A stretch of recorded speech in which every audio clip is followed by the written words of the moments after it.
أعوذ بالله من الشيطان الرجيم بسم الله الرحمن الرحيم يا صاحب الجمال ويا سيد البشر من وجهك المنير لقد نفر القمر لا يمكن الثناء كما كان حقه بعد خدا بزرگ توئی قصہ مختصر جزا اللہ عنا سیدنا و مولانا محمد صلی اللہ علیہ وآلہ وسلم ما هو أهله یا رب لك الحمد كما ينبغي لجلال وجهك وعظيم سلطانك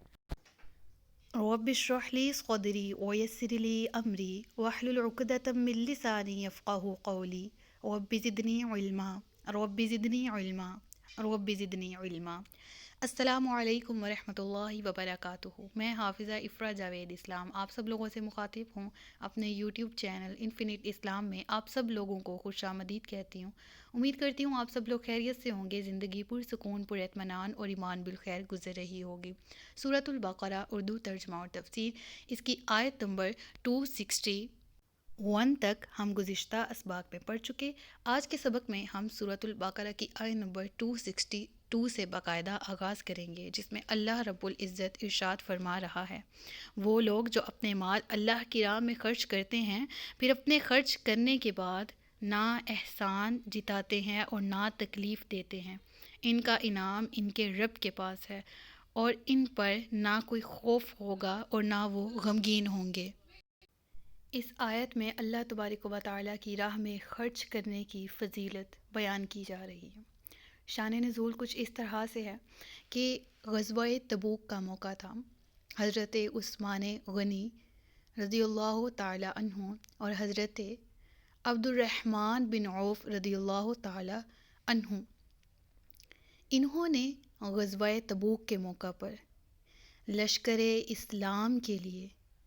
1000 اونٹ بما ساز و سامان پیش کیے۔ حضرت عثمان غنی نے 1000 اونٹ بما ساز و سامان غزوہ تبوک کے موقع پر لشکر اسلام، یعنی جو اسلام مسلمانوں کی طرف سے جو لوگ غزوہ تبوک میں شرکت کے لیے جا رہے تھے ان کو پیش کیے۔ اور حضرت عبد الرحمن بن عوف رضی اللہ تعالی عنہ کے پاس کل 8000 درہم تھے، جن میں سے آدھے یعنی 4000 درہم صدقہ کے طور پر نبی پاک صلی اللہ علیہ وآلہ وسلم کے پاس حاضر کیے اور کہا کہ میں آدھا مال اپنے گھر والوں کے لیے، اپنے اہل و عیال کے لیے چھوڑ آیا ہوں اور آدھے میں نے راہ خدا میں پیش کر دیے ہیں۔ تو سرکار دو عالم صلی اللہ علیہ وآلہ وسلم نے فرمایا، جو تم نے دیے اور جو تم نے رکھے، اللہ دونوں میں برکت نازل فرمائے۔ اس آیت میں اگر ترجمے پر غور کریں، وہ لوگ جو اپنے مال اللہ کی راہ میں خرچ کرتے ہیں، پھر اپنے خرچ کرنے کے بعد نہ احسان جتاتے ہیں اور نہ تکلیف دیتے ہیں۔ بدقسمتی سے ایسے آج دور حاضر میں ایسے لوگ موجود نہیں ہیں، بہت کم۔ میں اپنی بات کروں، آپ اپنی بات کریں، اس آیت کے سامنے رکھتے ہوئے غور کریں کہ آج مومن کا ایمان کہاں گیا، وہ توکل کہاں گیا، وہ اللہ سے محبت کہاں گئی، وہ دین اسلام میں نیکی کرنے کا جذبہ کہاں گیا۔ وہ لوگ جو اللہ کی راہ میں مال خرچ کرتے ہیں، اس آیت کو دیکھا جائے تو حضرت عثمان غنی مراد ہیں، عبد الرحمن بن عوف رضی اللہ تعالیٰ عنہ مراد ہیں۔ اور اس آیت کو سامنے رکھتے ہوئے دل میں شوق پیدا کیا کبھی کہ ہم بھی ایسے اللہ کی راہ میں خرچ کریں، کہ ہم بھی خرچ کرنے کے بعد اس کو کسی گنتی میں نہ لے کے آئیں؟ بدقسمتی سے آج کل دور حاضر میں مومنین کا حال کیا ہے؟ خود کو مسلمان تو کہلاتے ہیں، خود کو مومن تو کہتے ہیں، لیکن اعمال ایسے ہیں کہ اللہ کی راہ میں خرچ کرتے وقت گن گن کر خرچ کرتے ہیں اور پھر اس کے بعد جتاتے بھی ہیں۔ ذکر اگلی آیت میں آئے گا۔ اللہ فرماتا ہے جو لوگ خاص میری رضا کے لیے دیتے ہیں، ان کا انعام بھی میرے پاس ہی ہے، ان پر نہ کوئی خوف ہوگا نہ وہ غمگین ہوں گے۔ یعنی کہ صدقہ اگر دیا، صدقہ دینے کے بعد احسان بھی جتایا، تو جو صدقہ دیا اس کا سارے کا سارا عمل جو اس نے کیا، اس کا ثواب جو اسے ملا تھا، وہ سارا ضائع ہو گیا۔ اللہ اکبر۔ یعنی اللہ کی راہ میں خرچ تو کیا، پھر احسان جتلا کر یا جس کو صدقہ دیا اسے تکلیف پہنچا کر اپنے صدقات کو باطل نہ کرو۔ اے ایمان والو، اپنے صدقات کو راہ خدا میں خرچ کرو کہ جو اللہ کی راہ میں خرچ کرتا ہے اس کو بہت زیادہ اجر و ثواب دیا جاتا ہے، جو کہ ہم نے اس سے پچھلی آیت 261 میں بھی پڑھا۔ جو لوگ اپنے مختلف مال حسب ضرورت، حسب توفیق اللہ کی راہ میں خرچ کریں، پھر آخر دم تک نہ تو اس کا احسان جتائیں، نہ دوسروں کے سامنے فقیر سے کہیں کہ ہم نے تیرے ساتھ فلاں موقع پر یہ سلوک کیا تھا، اور اسے لوگوں میں ذلیل کرتے پھریں، اسے اس دیے پر تانا دیں، تو یہ مومنین کا شیوہ نہیں۔ مومنین کیا کرتے ہیں؟ آخری دم تک احسان نہیں جتاتے۔ اگر اس آیت کو میں اپنے الفاظ میں آپ کے سامنے بیان کروں تو دیکھیں، رزق، مال، دولت کچھ بھی ہے، ذاتی تو کچھ نہیں ہے، اللہ تبارک و تعالیٰ کی طرف سے عطا کیا ہوا ہے،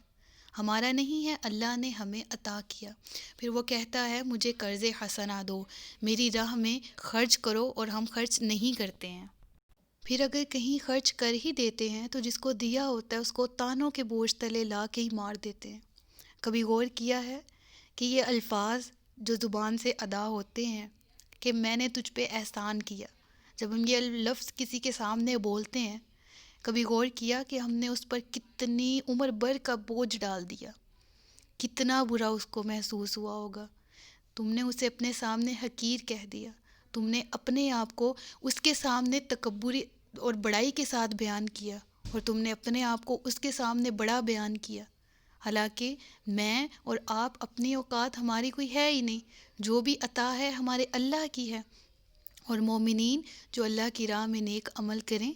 وہ کبھی بھی اس کیے ہوئے عمل کو جتائیں نہ، کیونکہ لوگوں سے صلہ نہیں ملتا، اللہ سے ملتا ہے۔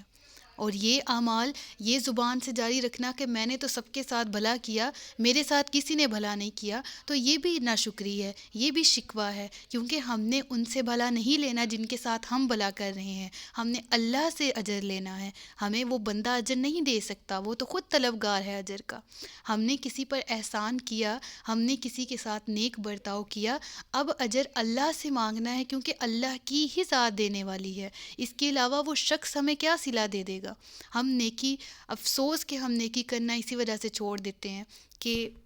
اگر ہم نیکی کریں تو سامنے والا ہمارے ساتھ ویسے پیش نہیں آتا، اگر ہم نیکی کریں تو سامنے والا ویسے ہی نیکی سے پیش نہیں آتا، تو ہم نیکی کرنا چھوڑ دیتے ہیں، حالانکہ نیکی تو اللہ کی رضا کی خاطر کی جائے۔ اگلی آیت میں اس کی ڈیٹیل بھی ہے، آیت نمبر 263، اچھی بات کہنا اور معاف کر دینا اس خیرات سے بہتر ہے جس کے بعد ستانا ہو، اور اللہ بے پرواہ حلم والا ہے۔ اللہ اکبر! یہاں پر کیا فرمایا جا رہا ہے؟ فرمایا جا رہا ہے کہ اللہ کی راہ میں اگر کوئی مانگنے آئے، ایسا بھی ہوتا ہے کہ بعض اوقات آپ کے سامنے سائل آئے، کوئی فقیر آئے، کوئی سفید پوش آپ کے سامنے ہو، لیکن آپ کے پاس دینے کے لیے کچھ نہ ہو، آپ کے پاس ظاہری طور پر رقم نہیں ہے یا وہ چیز نہیں ہے جس کا وہ طلبگار ہے، تو میرا اور آپ کا، ہمارا رویہ کیا ہے کہ ہم چار لوگوں کے سامنے اسے اتنا برا بھلا کہہ دیتے ہیں۔ قرآن کریم کہتا ہے وَأَمَّا السَّائِلَ فَلَا تَنْهَرْ، سائل کو جھڑکو مت، جو سوالی سوال لے کر آئے، کوئی چیز مانگنے آئے، اس کو جھڑکو مت۔ نہیں ہے تو اس آیت میں کس چیز کا ذکر ہے؟ کچھ پاس نہیں ہے تو اچھی بات کہنا اور معاف کر دینا، یعنی بہترین بات کہو اس کے ساتھ، اچھے معاملے سے پیش آؤ، معاف کر دو۔ یعنی اگر وہ کوئی زیادتی بھی کرتا ہے، کوئی ایسی حرکت کرتا ہے، کوئی اس طرح سے صدا لگاتا ہے، آواز لگاتا ہے جو تمہیں ناپسند ہے، جو تمہارے لیے تکلیف کا باعث ہے، اس کو اگنور کرو، اس کو معاف کر دو، یا یہ اس خیرات سے بہتر ہے جس کے بعد ستانا ہو، یعنی خیرات دے بھی دی، بعد میں تانے دیے، اس سے بہتر ہے کہ تم اچھی بات ہی کہہ دو، بھلائی کے ساتھ اسے رخصت کر دو، کیونکہ خیرات دے بھی دی اور اس کے بعد تانے دیے، برا بھلا کہا اور تکلیف دی، ایذا دی، تکلیف پہنچائی، تو ثواب تو ضائع ہو گیا، اجر تو ضائع ہو گیا اس کا۔ اللہ تبارک و تعالیٰ اس آیت میں فرما رہا ہے کہ سائل سے اچھی بات کہنا اور خوش اخلاقی سے اسے منع کر دینا بھی جائز ہے، اس صورت میں کہ اگر خود اپنے پاس مدد کرنے کے لیے، اس کی مدد کرنے کے لیے کوئی رقم یا کوئی چیز موجود نہیں ہے، اور اگر وہ سوال میں اصرار کرے، بار بار پوچھی جائے، بار بار مانگی جائے، اور منع کرنے پر بھی وہ زبان درازی کرے، تو اسے درگزر کر دینا۔ اگر وہ کسی بھی طرح بدتمیزی سے پیش آ رہا ہے، بعض اوقات ایسے ہوتا ہے کہ آپ کے دروازے پر ایسے لوگ آتے ہیں جو نہیں جاتے، آپ مجبور بھی ہوتے ہو کہ آپ دے سکو، لیکن آپ نہیں دے سکتے کیونکہ آپ کے پاس اس وقت رقم موجود نہیں ہے، تو کچھ لوگ زیادتی کر جاتے ہیں، لیکن اس کا مطلب یہ نہیں ہے کہ آپ جھڑکیں یا آپ ڈانٹیں یا آپ مارے، زبان درازی تک بات پہنچ جائے، تو اس صورت میں ان سے درگزر کریں۔ یہ اس صدقہ دینے سے بہتر ہے جس کے بعد تانے دیے جائیں، اور اس سے مال بھی جائے گا اور بجائے ثواب کے الٹا اللہ تبارک و تعالیٰ کی ناراضگی کا سامان بھی ہو جائے گا، کیونکہ فقیر کو رنج اور غم دیا اور رنج و غم دینے کا ذریعہ بنے تم۔ اور ہمیشہ ایک بات یاد رکھی جائے، وہ کیا ہے کہ اللہ کو صدقات کی ضرورت نہیں ہے، اللہ کو ہمارے صدقات کی ضرورت نہیں ہے، اور نہ فقیر کا رزق ہمارے دینے نہ دینے پر رکا ہوا ہے۔ ہم نہیں دیں گے تو وہ کسی اور دروازے پر چلا جائے گا، کہیں اور کو، کسی اور کو اللہ وسیلہ بنا دے گا۔ اللہ تو غنی ہے، اللہ تو بے پرواہ ہے۔ اللہ تبارک و تعالیٰ نے ہمیں صدقے کا حکم دیا کیونکہ اس میں ہمارا اپنا ہی فائدہ ہے، وہ تو حلم والا ہے، کیونکہ گناہ پر جلدی عذاب نہیں دیتا۔ بعض علماء کرام فرماتے ہیں کہ اگر صدقہ دے کر، اگر کسی کو صدقہ دیا ہے اور آپ کا اس سے سامنا ہو جاتا ہے اور اس سے آپ کو 100% اس بات پہ آپ شور ہو کہ میرے بلانے سے اس کو تکلیف ملے گی، میں اس کے سامنے جاؤں گا تو اسے یاد آ جائے گا کہ میں اس شخص کا مقروض ہوں یا اس نے میری مشکل میں مجھے صدقہ دیا تھا وغیرہ وغیرہ، تو آپ اس کے سامنے بھی اس صورت میں نہ جاؤ اگر آپ کو لگتا ہے کہ میرا سامنا کرنے سے بھی اس کو تکلیف ہوگی۔ لیکن ہمارا رویہ اس سے بے حد مختلف ہے، اور ہم صدقہ دینے والے کو بارہا قسم کی تکالیف دیتے ہیں جو کہ منع ہیں۔ لہٰذا معلوم یہ ہوا کہ صدقہ دینا، اللہ کی راہ میں خرچ کرنا، اس میں ہمارا اپنا ہی فائدہ ہے، اور اگر دیکھا جائے تو یہ فقیر کا ہم پر احسان ہے کہ اس نے ہمیں ایک نیکی کرنے کا موقع دیا۔ اگر وہ نہ ہوتا تو ہم اللہ کی راہ میں خرچ کیسے کرتے؟ تو وہ وسیلہ بنا، ہم نے ایک نیکی کی اور وہ ہماری نیکی کا وسیلہ بنا۔ ہمیں اس طرح سے سوچنا چاہیے، نہ کہ ہمیں یہ سوچنا چاہیے کہ وہ فلاں شخص آیا میرے سے اتنے پیسے لے گیا اور اب تک اس نے واپس نہیں کیے۔ یاد رہے، قرض حسنہ دینا، قرض دینا جائز ہے اور واپس لینا بھی، اگر آپ کو ضرورت ہے واپس لے لیں، لیکن ہاں اگر معاف کر دیتے ہیں تو اللہ کی بارگاہ میں معاف کر دینے والے کا درجہ بہت زیادہ ہے۔ ایسا نہیں ہے کہ قرض اگر آپ نے کسی کو دیا ہے تو ہر صورت میں آپ کو معاف کرنا ہی لازم ہے۔ اگر آپ کو واپس پیسے چاہیے، وہ چیز چاہیے، ضرورت ہے، تو احسن انداز سے اس سے مانگیں جس کو قرض دیا ہے، اور اگر